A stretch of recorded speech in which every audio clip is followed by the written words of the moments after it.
Shalom. This is your Shafat Oliver coming to you on the 6th of May 2020.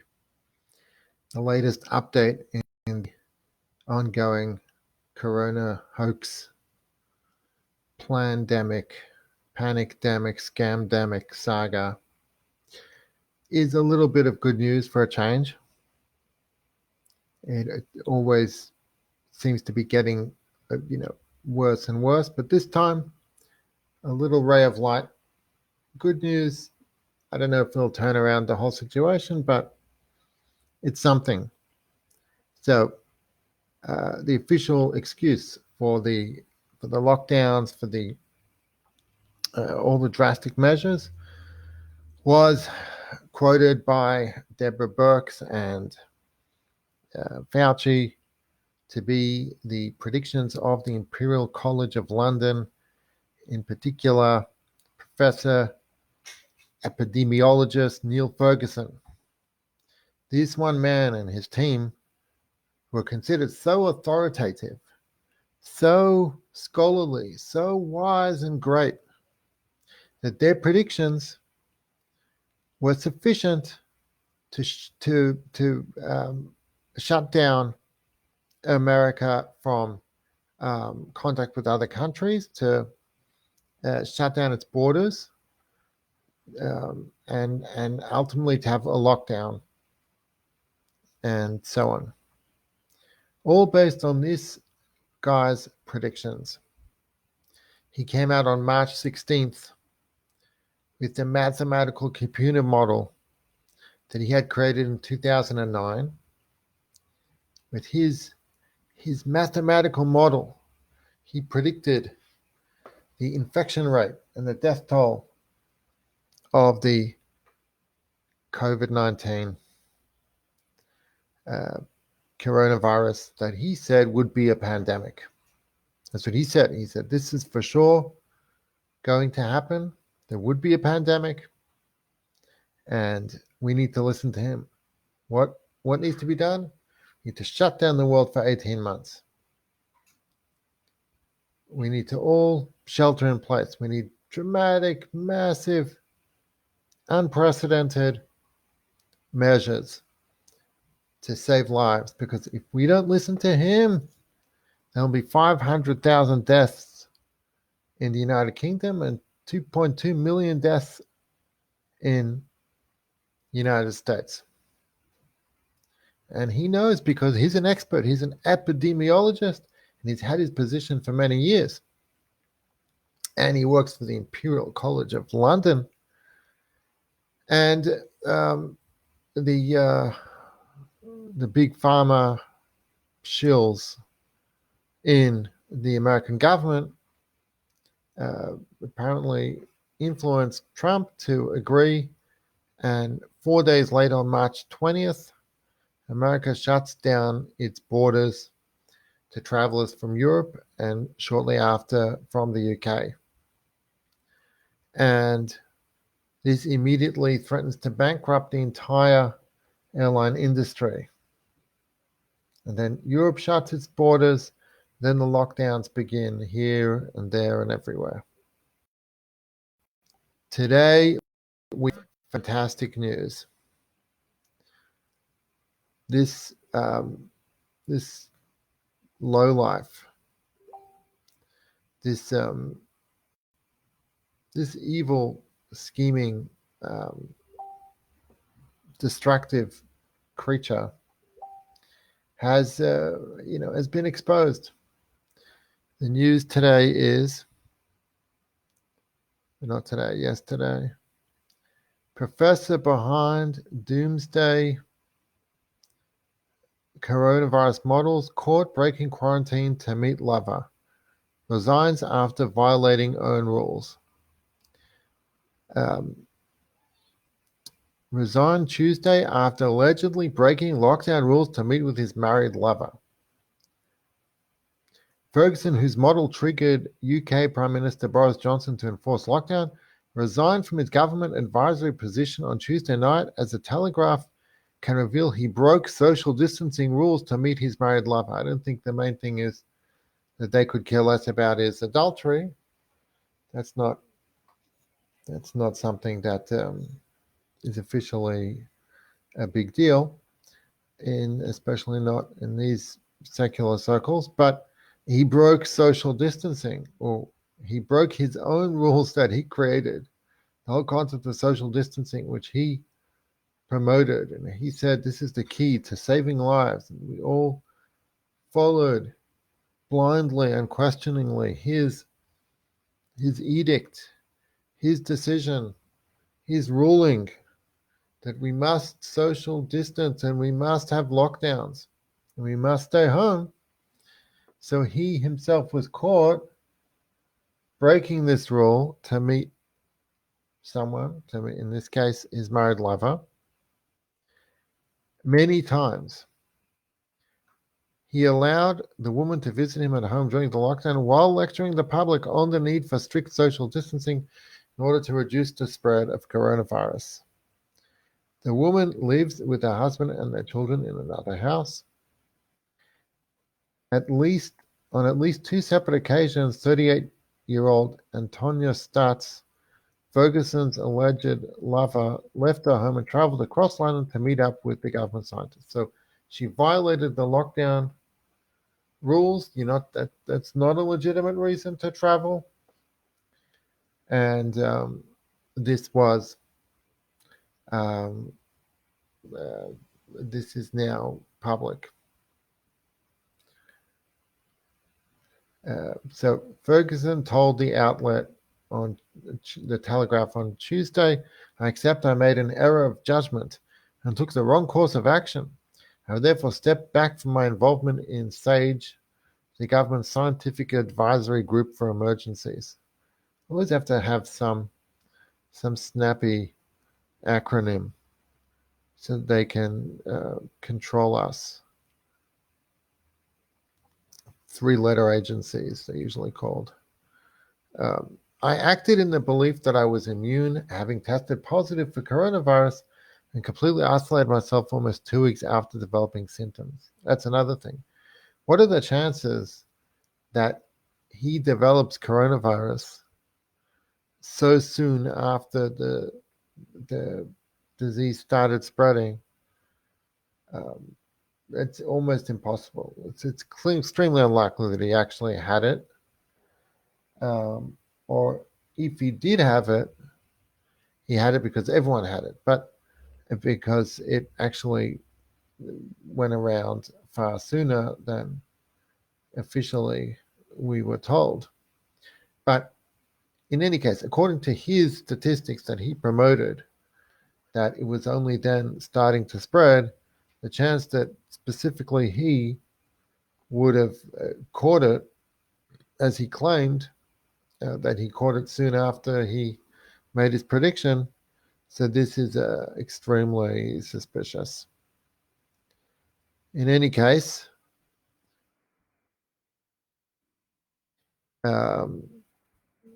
Ferguson's coronavirus modeling projected 2.2 million deaths in the United States and 500,000 in the UK without mitigation, triggering PM Johnson to abandon so-called herd immunity strategy.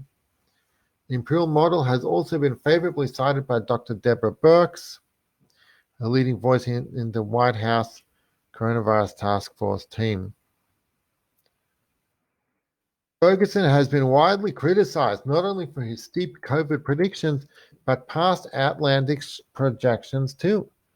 In 2009, one of Ferguson's models predicted 65,000 people could die. They always say that word could. When they predict something, they want to hedge their words. So they don't say will, because then if it doesn't become fulfilled, then you'll say that they made a mistake. So they say could. So what do you make of that? It could, but will it? Well, they're not saying it will, but they're not saying it won't, but they're saying you should do A, B, C, and D because it's extremely likely. You should assume it'll happen. But on the other hand, they say it could happen. It's a possibility. It's always, whenever these predictions are made, there's always plausible deniability. So they say, well, that's what we thought. We thought that would happen. I made a mistake. What can we do?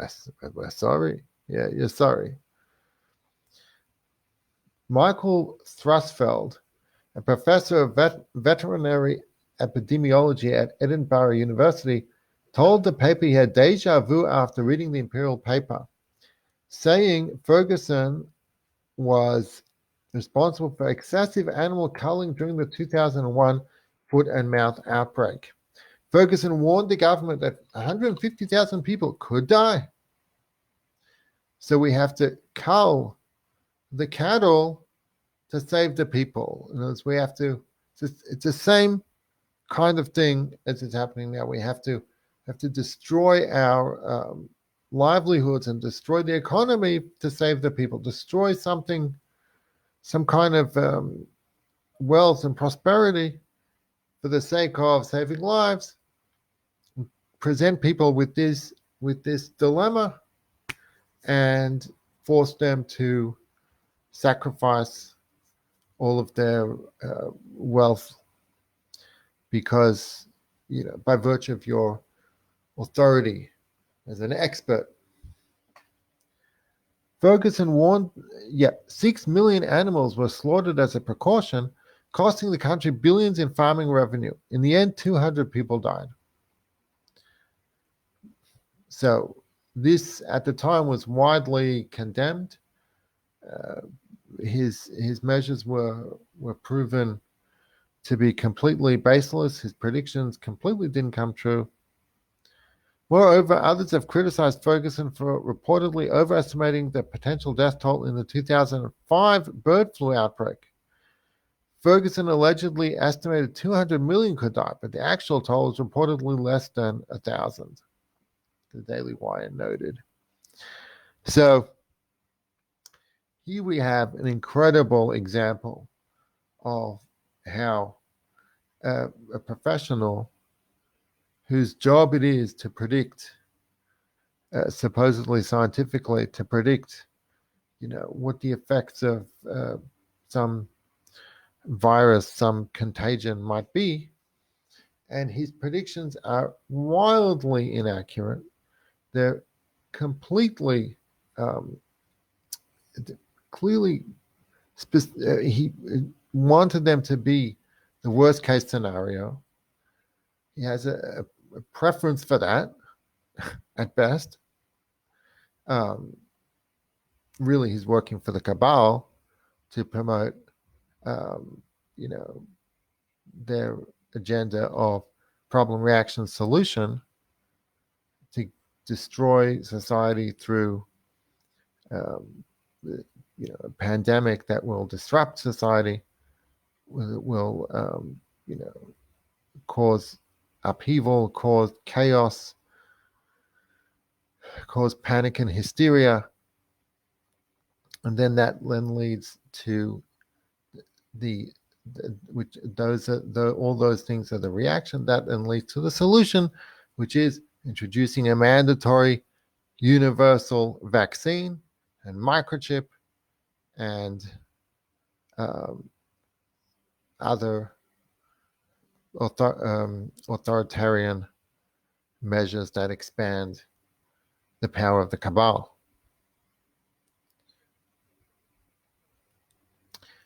But just on a basic level, you have to be astonished. How does he get away with this? How does he get away with making such wildly inaccurate predictions, which cause so much harm, that cause so much loss of wealth, and yet he's allowed to remain in his position? And not only that, but he's highly revered and his predictions are taken seriously. How is that? I mean, he should have been disbarred as soon as that first incident happened with foot and mouth disease in 2001. He should not have been practicing for the last 19 years. How is he able to continue with his position? He should have been ejected, fired in shame. But no, because it's a prediction, he made a mistake, he's sorry, now he learned from his mistake. But today, at least there's a little ray of light. This fraud has been exposed. He didn't keep his own warnings, he says. He said everyone must stay home and we must impose lockdowns and social distancing, and he didn't do it himself. Why didn't he do it himself? Because he knew it was all a big scam. This proves that he never even believed his own predictions.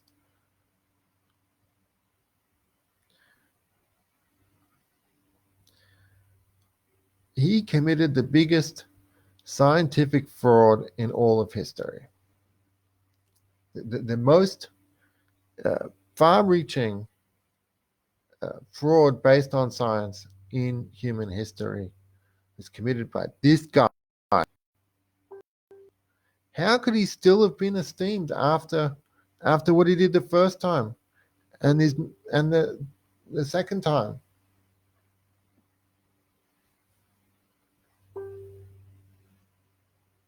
How could that be? That's a question we need to ask.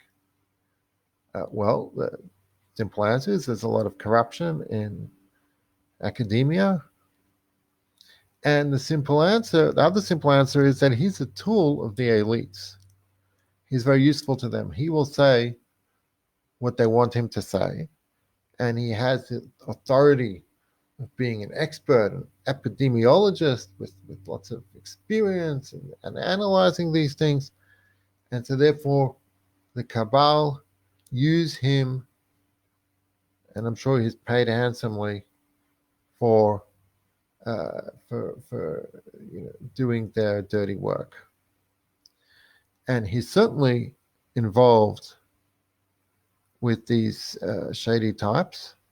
And the proof is if you actually go to the website of the Imperial College of London and look at the page that has him, I'm looking at a page here, it has him as, on this group of researchers. Professor Neil Ferguson, Professor of Mathematical Biology and Head of the Department of Infectious Disease Epidemiology. So, if you scroll down, you see that who is sponsoring this department? Let's see. Who is sponsoring it? Our research is funded by the Bill and Melinda Gates Foundation. Yeah. To achieve a broad scale of activities, we collaborate with numerous public health agencies, for example, WHO, CDC, Gavi. Well, WHO is the second largest donor is the Bill and Melinda Gates Foundation, the CDC, controlled by Bill and Melinda Gates, and Gavi, that is a Bill and Melinda Gates operation. So it's all controlled by the elites. This guy is a tool of the elites to carry out their agenda of, a false flag operation or a hoax operation of, using his authority as a scientist to hoodwink people into giving up their freedoms eagerly and clapping from lockdown for the doctors, the heroic doctors, also united in their lockdown, and shaming anyone who dares dissent is a murderer. All this crazy, this whole crazy scenario comes to exist from these supposed experts who have this air of authority to themselves. Because they went to college, because they use such big words, and they have so many titles after their names that it's all corrupt. They're funded by Bill and Melinda Gates Foundation, which is a massive operation of Big Pharma, that they want to make trillions off of vaccines. That is their end game. Gates says openly that the solution to the pandemic is the vaccine. Until then, we can't go back to normal. No.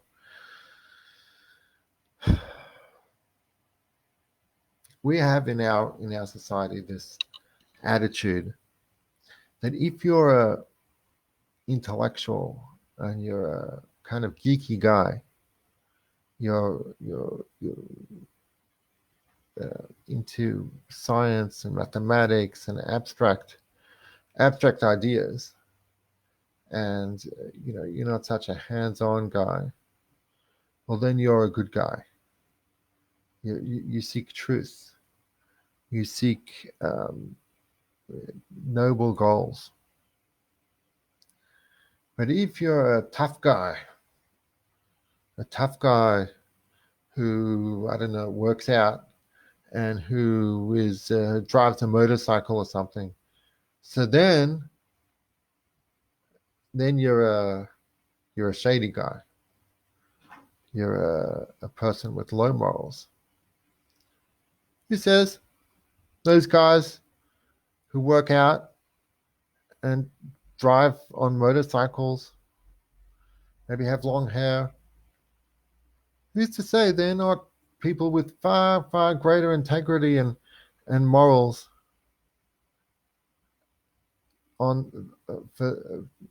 that they have? And conversely, who's to say just because a person wears a suit and has a trimmed haircut and has a degree and a BA and an MA and a PhD,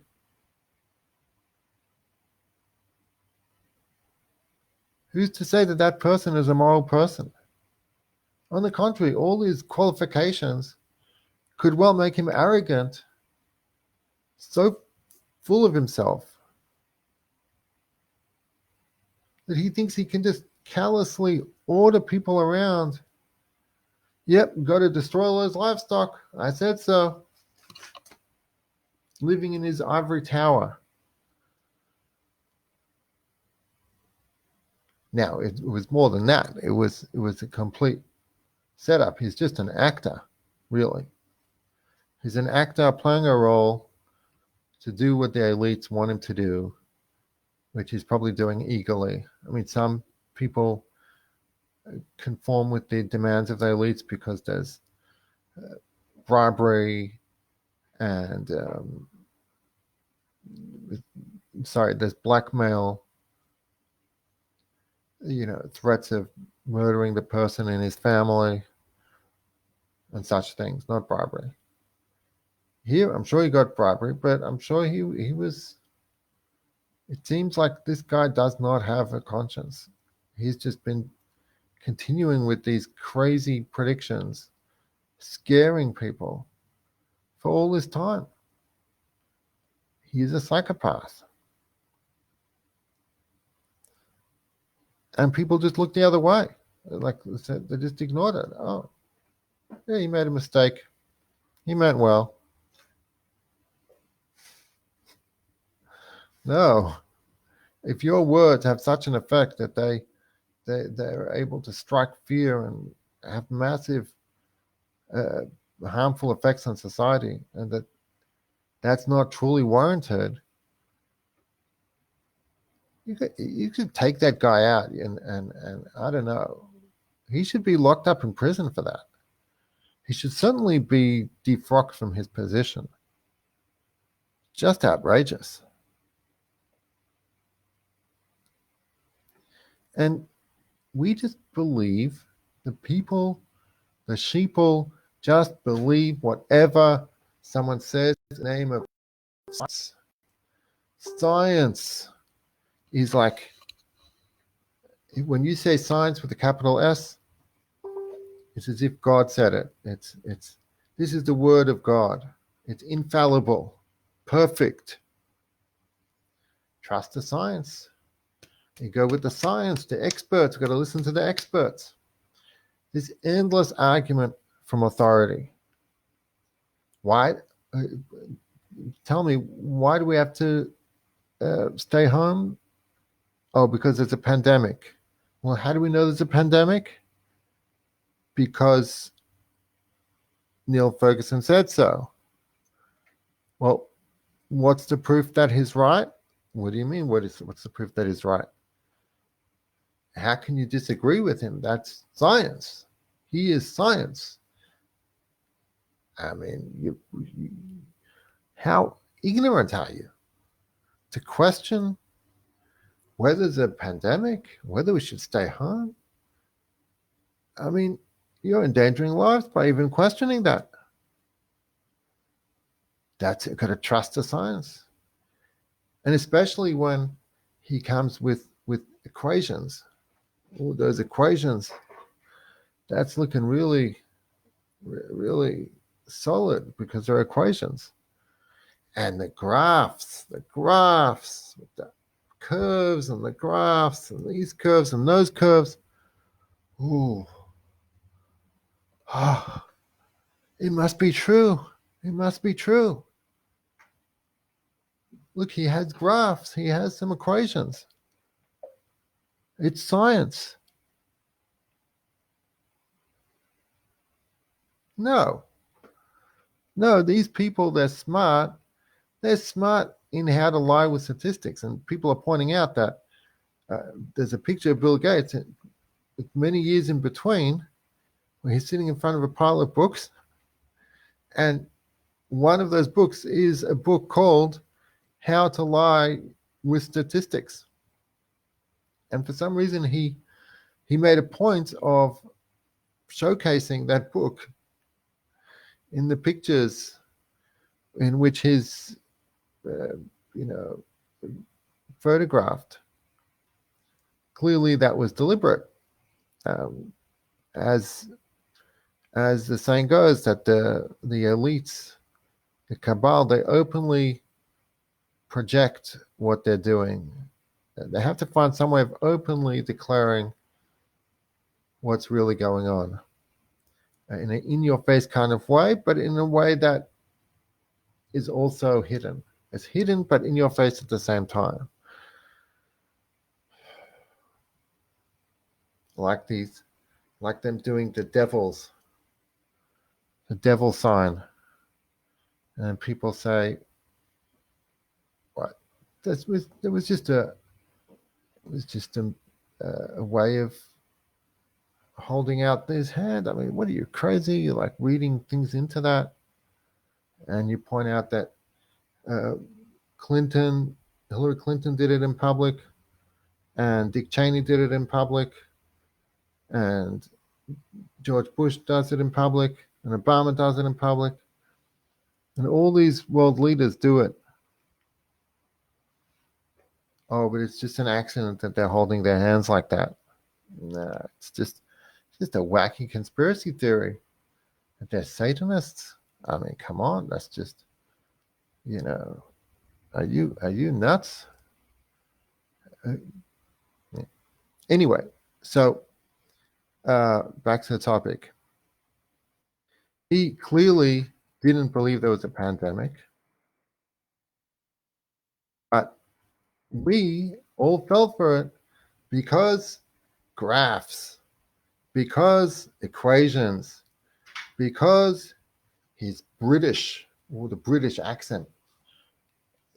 I'm sure if you would compare someone making an authoritative statement who is British and who is not British, and the effect it would have on anybody, whether British or not British, the the British guy would always be accepted more by the people because that's it. It's just something about the British accent makes you think it's very authoritative. We have way too high regard for academics, for people who come in the name of science, in the name of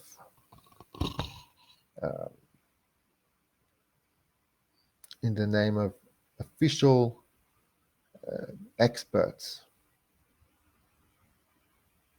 Why does the person have to have gone to college to be an expert? He could be an expert without going to college. You know, there was a time when college didn't exist. You think there weren't people who were experts? Conversely, a person could have gone to college and really have some really bad ideas. Just because he went to college, that doesn't mean what he learned in college was worthy. And it certainly doesn't mean that he's a person with morals, that he's a person worthy of putting a trust in. You know, the Nazis, they also had experts. They were smart. They were very good at what they did. They were very proficient. The Nazis were very academic. I mean, at least they used academics. They were actually anti-intellectual, but they used academics for their nefarious goals. And yeah, so all these doctors worked for the Nazis to carry out euthanasia, to carry out eugenics, sterilization of people, and so on. Just because you're an expert, that doesn't mean in any way you are trustworthy.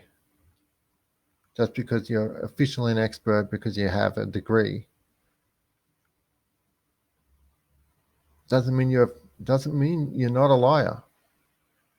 In fact, if anyone has reached a high level of power, you should really suspect, how did they get to such a high level? Who let them rise in the ranks? Are there extremely powerful people who elevated these people because they knew that these people were able to be used to do their bidding? So in this case, it's clear the Bill and Melinda Gates Foundation used and probably set up in the first place this Ferguson. It says clearly on the website, our research is funded by the Bill and Melinda Gates Foundation.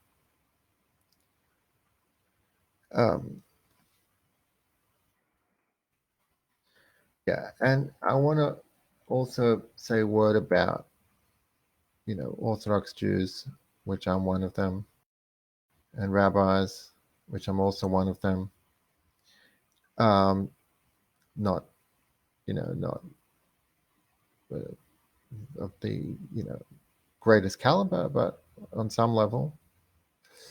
I went to rabbinic college, and I want to talk about this extremely high regard for academics that is also very common in the Orthodox Jewish world, just like in the world at large, but it's no less common.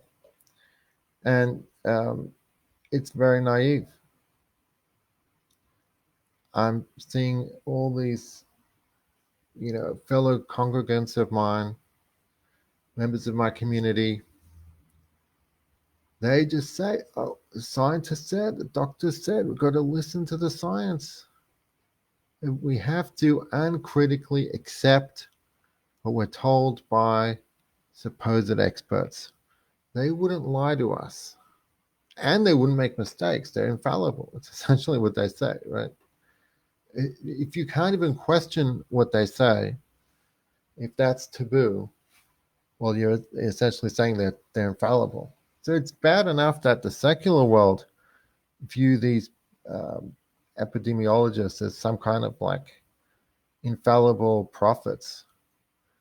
Why do people who believe in God and who, in general, reject the secular, hedonistic lifestyle, um, you know, but when it comes to this, they don't they don't realize they should have the same sort of cynicism, skepticism towards the academy. They should say, "Oh, he's a professor. He's a professor in a college. Who says he's a good guy? Maybe he's into bad stuff. Maybe he's being controlled by big pharma, or if it's some other area with some other kind of technology, maybe he's being controlled by, or he's being used by the military-industrial complex to produce weapons that are just meant to cause harm, that have, you know, that's just unethical." How do we know? Where's the cynicism about these people?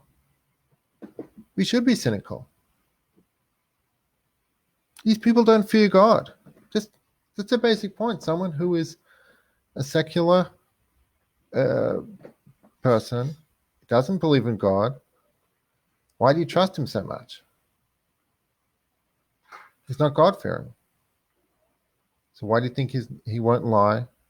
Why do you think he won't um, be an actor essentially to promote a narrative that fits with an agenda of big pharma or some other industry, big agri, big water, big oil?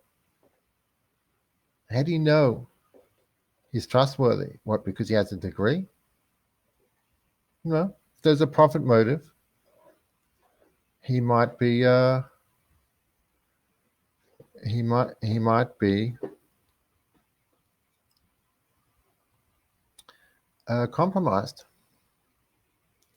So, this is definitely a lesson we all need to learn, that everyone can be compromised.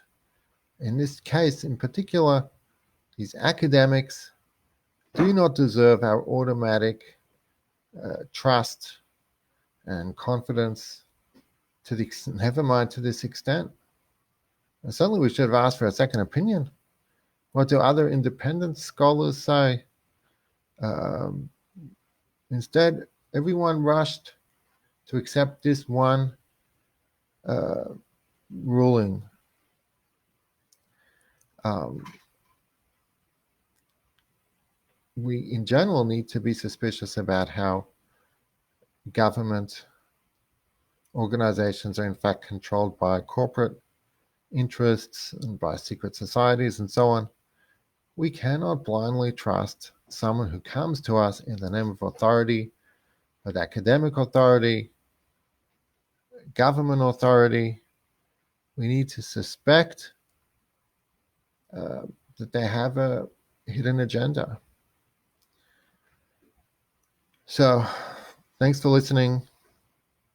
Please like, share, subscribe to my channel. God bless.